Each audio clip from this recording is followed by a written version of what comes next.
I'm sorry, John, but we need you to leave the company.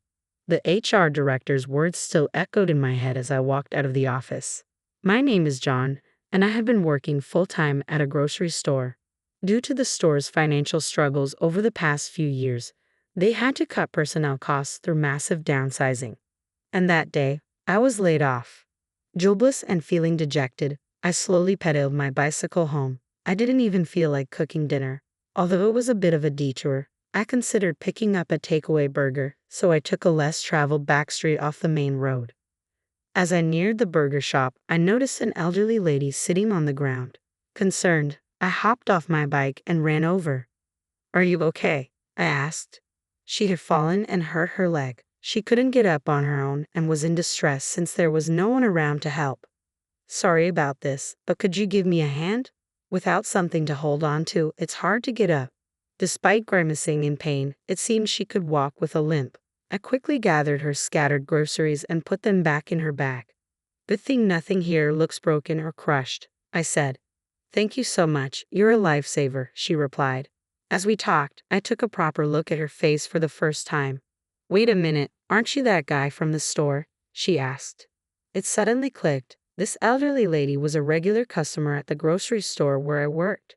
Recognizing a familiar face seemed to put her at ease, and she looked relieved. She tried to take the grocery bags from me, but it was clear she couldn't carry them and walk. I asked if there was anyone who could come pick her up, but she said no one was at home at this time of day. Worried she might fall again, I decided to carry her bags and accompany her home. "I'm so sorry, John. Thank you," she said, holding onto my arm as we walked slowly together. "If you could lead me to a handrail, I'll be fine from there." "Thanks so much for helping," she added, apologizing repeatedly. I reassured her with a smile that it was no trouble at all. "You really are kind. You always serve customers with a smile at the store, which makes me very happy," she said. Her kind words touched me, but they also made me feel a bit conflicted. That feeling turned into a faint laugh. "You seem a bit down. Everything okay?" she asked, occasionally glancing at my face. "Well, actually today was my last day at the store." "Oh dear, were you transferred or did you find another job?" she asked. I honestly told her that I'd been laid off. As we chatted, we arrived at her house. A slightly large single-family home with stylish flower beds on both sides of the walkway leading to the entrance. Garden lights illuminated our path as we walked slowly towards the front door. "You can put everything down here. That bag must have been heavy. I'm truly grateful that you passed by." "Thank you," she said.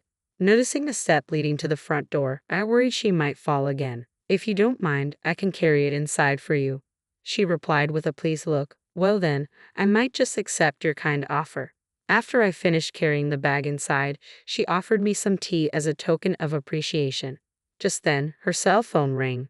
"Oh, it's Ashley. Please excuse me for a moment," she apologized and took the call, updating the person on the other end about the situation. "There's no need to rush. Could you pick up some lunch?" Yes, that sounds good. Thanks, dear." She hung up the phone and turned to me. "That was my granddaughter. She said she'll be home soon." Hearing that, I felt relieved and thought about leaving. "Wait, Ashley is bringing lunch. It's getting late, and she said she's getting lunch for you too. I think she's already picked it up from the deli. Please, can you at least accept that from us?" she pleaded. Hesitating for a moment, I decided to graciously accept her kind offer. I was invited to sit, and we made small talk until Ashley returned. The elderly lady began talking about Ashley. Ashley's parents passed away in a car accident when she was still young. Unfortunately, both were involved in the accident. Since then, it's just been the two of us living together. Ashley has grown up, but she stays with me, always worrying about me. It's clear how caring and gentle she is, always putting me first. Every day after work, she comes straight home without any jitters. She sighed, expressing her concerns. "I'm worried that Ashley isn't dating and wish she'd think about her own happiness soon. She probably can't leave the house because she's worried about me. You know, I'd be thrilled if a kind person like you married her. Oh, speaking of which, would you consider marrying my granddaughter? She really is a wonderful girl and quite clever." This turn of events was absolutely unexpected. Her sudden proposal threw me off, and the tender feelings I felt earlier flew right out the window. It made me think, is being offered a marriage proposal a common thing in the service industry? I'd been approached with the "how about my daughter" line at the supermarket before, and I'd heard my female coworkers getting the "be my son's bride" line. It's always awkward when someone says that. All you can really do is laugh it off. Suddenly, I heard a voice from the entrance. "I'm home." I figured Ashley must have returned and got up from my seat. As I turned toward the door, there she was, just entering the room.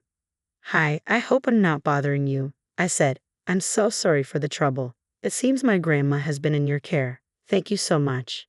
She looked apologetic, but I was captivated by her appearance.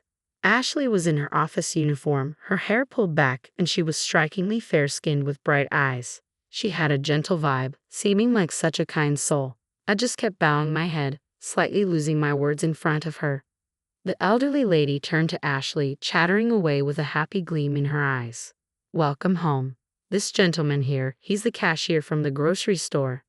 I always visit the store, and I'm so glad such a kind soul was there to help me out. So Ashley, what do you think of him? He's genuinely a great guy. Seems like Grandma brought home a potential suitor for you," the elderly lady said, her face beaming with joy as she placed a hand over her mouth.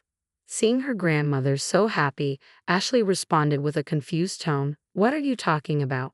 "I mean, he could be your future husband," her grandmother replied.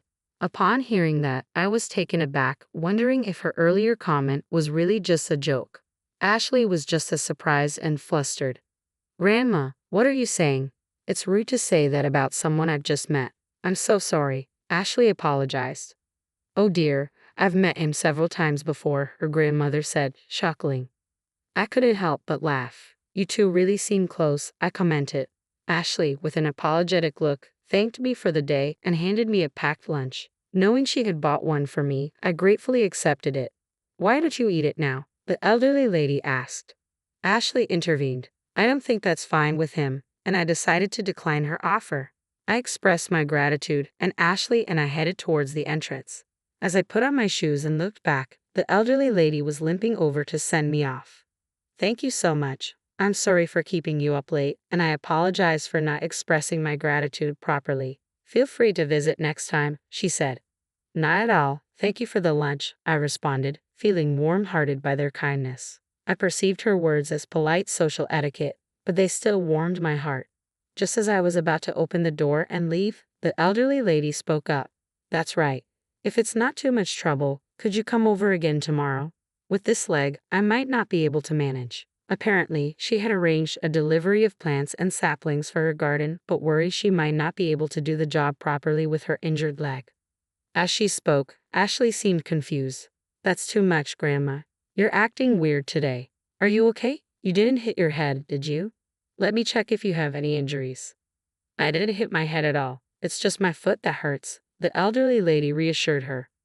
Ashley seemed genuinely concerned, checking her grandmother's head for any injuries and asking if anywhere else hurt. I was surprised too, but since I was jobless and had no plans for tomorrow, I decided to help if needed. If she needs help, I have plenty of time. "Should I come over tomorrow? Only if it's not a bother," I asked. Ashley hesitated, apologizing, but in the end, we agreed I'd visit in the afternoon. The next day, as promised, I went to the elderly lady's place. "Thank you so much. You're a lifesaver," she said.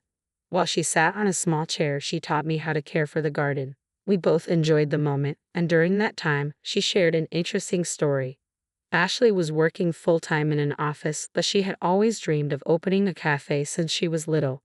She had even graduated from culinary school and had experience working part-time in restaurants during her college days. However, she chose to be an office worker.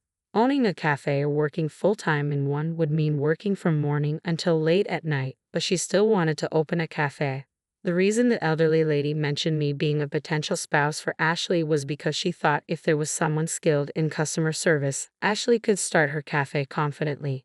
Plus, she genuinely felt that Ashley and I might get along well. The day after hearing that, I went over to the elderly lady's house again. After replanting some flowers yesterday, there was some space left, so I decided to buy more plants to fill it. It was Saturday, and it seemed Ashley had a day off. She was quite surprised to see me. "Goodness, Grandma, did you ask him to come again today? I hope it's not too much trouble." "I'm really sorry," she said upon seeing me. I briefly explained the circumstances of my visit today. After planting the additional flowers and watering them, Ashley kindly offered, "Why don't you take a break? Sitting on the porch, the three of us sipped on our coffee. Then, the elderly lady cleared her throat softly and said, "Hey, Ashley, I really want you to achieve your dreams soon." What do you mean? Ashley tried to play it off with a tilted smile. "I don't want you to hold back just for me. I know you're still planning a lot of things," the elderly lady revealed, explaining that she knew how Ashley secretly jots down numerous notes in preparation for her dream. It'd be tough to do it alone, but maybe with someone else's help, it'd be easier. John here is great with customers. How about getting some help from him? "Oh, Grandma, you can't just say things so easily," Ashley replied, a slight teariness in her eyes. "If Ashley's okay with it, I love dealing with customers, but I know trusting an unemployed guy is a hard thing," I said. "No way, John. I love the way you handle your customers. You'd be a great partner for Ashley," the elderly lady said without missing a beat, making both Ashley and me chuckle. "Oh, Grandma, always acting wild on your own," Ashley playfully remarked. We laughed, lightening the mood, but soon after, Ashley's expression changed and she seemed deep in thought, biting her lip. Maybe Grandma is right. Maybe now's the time to start," Ashley murmured as if speaking to herself. Though she seemed uncertain, Ashley mentioned she would reflect on it for a day. The following Sunday, I went over to the elderly lady's house again. Her legs seemed to be improving, so I thought this might be my last day helping out. As I was working in the garden with the elderly lady, Ashley approached me. "Can I talk to you for a sec?" she asked, holding a notebook and preparing coffee on the porch. "It's a little embarrassing, but can you take a look?" She handed over the notebook she had been gripping tightly. Flipping through the pages, I saw they were filled with writing, drawings of an ideal cafe's exterior, food illustrations, and countless recipes. "This is amazing," I exclaimed. "I've been thinking about opening a cafe. I really want to do what I love," Ashley said, looking a bit shy but with her eyes sparkling. When Ashley thought about doing it on her own, she was worried about being completely tied down to the business and concerned about her grandma being home alone. But she thought that if someone could be with her, it might ease some of that stress. Ashley mentioned she had seen me working at the grocery store and recalled my good customer service skills. "If it's not too much trouble, could you join me? I know it's a bit shameless of me to ask." The idea of becoming a cafe employee wasn't something I had taken seriously. I never expected her to actually ask.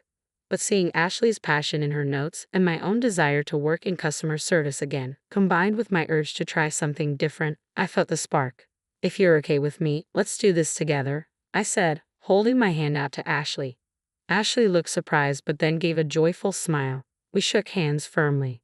"Oh, thank goodness," she exclaimed, shaking my hand vigorously. She was genuinely happy. "Shall we open up our own cafe?" she asked excitedly. "Let's go for it." I matched her enthusiasm and responded cheerfully. From that day on, Ashley and I exchanged contact information, communicated through emails, and discussed things at her home. We looked at vacant store spaces together and consulted with contractors.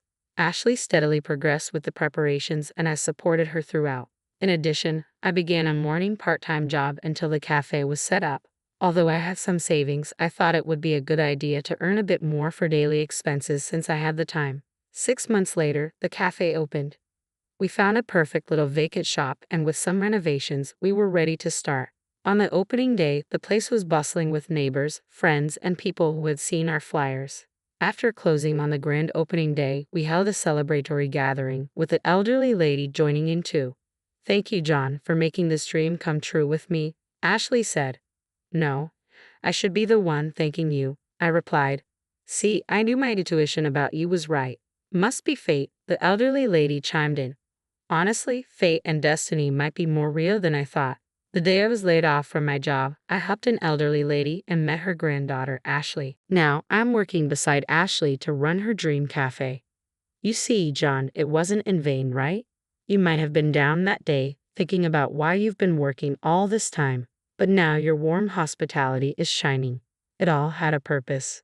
And of course, it's also because you're such a good person, right, Ashley? Grandma found a keeper, didn't she?" the elderly lady said, and both Ashley and I exchanged shy smiles. "It reminds me of the old days." Looking at Ashley's parents, she added, a distant look in her eyes. Ashley was taken aback by those words and looked at her grandmother's face. "Ashley, you look like your mom and have a fine charm like her." "John, You have that gentle aura, just like my son. Ashley was so young back then that I don't think she remembers. Ashley and I both nodded, feeling a deep connection to the memories and the new journey we were embarking on together. As we stood in awe, Ashley and I exclaimed in surprise, "What?" It turned out that Ashley's parents used to run a coffee shop right at the very spot where our cafe now stood. The elderly lady realized this when she visited the store after its renovation was completed. She was so shocked that she was left speechless.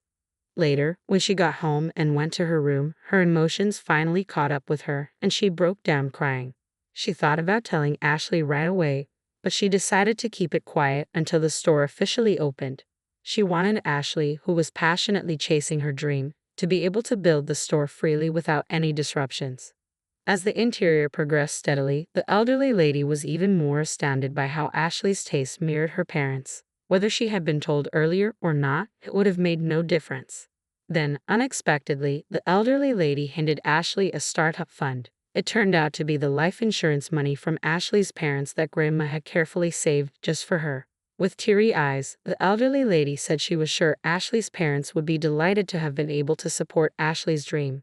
The sunflowers displayed in the shop, John suggested decorating with them, didn't he? He said they perfectly matched Ashley's vibe. You know, my son once told Ashley's mom the same thing. It's truly mysterious. It might not have been a coincidence, but destiny, the elderly lady said with a smile. Her words stirred emotions in me like never before. All three of us managed to smile and wipe away our tears. Suddenly, she exclaimed, clapped her hands, and leaned forward. Now, you two. Don't you have something important to discuss? Got something to tell your old granny? She teased, causing both Ashley and me to blush. Oh my, was I early? Haven't you told her yet? I've known for a while. She burst into laughter again. Well, I should just leave you two alone, she grinned, heading to the back room. Left alone, Ashley and I awkwardly looked at each other and shared a shy smile. But this was it, now or never. On would you? I started. Oh, what? Ashley blurted out. That was when we officially started dating. Time flew by, and thanks to everyone's support, our cafe thrived. Our whole grain bread and vegetable-rich sandwiches for breakfast became a hit, recommended for being low in sugar and calories. Ashley and I got along very well, both in the kitchen and in the dining area. About 3 months into our relationship, we started discussing marriage. On our cafe's first anniversary, we officially registered our marriage. When we broke the news to Grandma, she cried tears of joy. After getting married, the three of us lived in Grandma's house. You're newlyweds. Why not live on your own? She suggested, but we felt safer and, above all, happier living with her. Thanks to that decision, every day is filled with smiles. We hope to continue living in this happiness and harmony.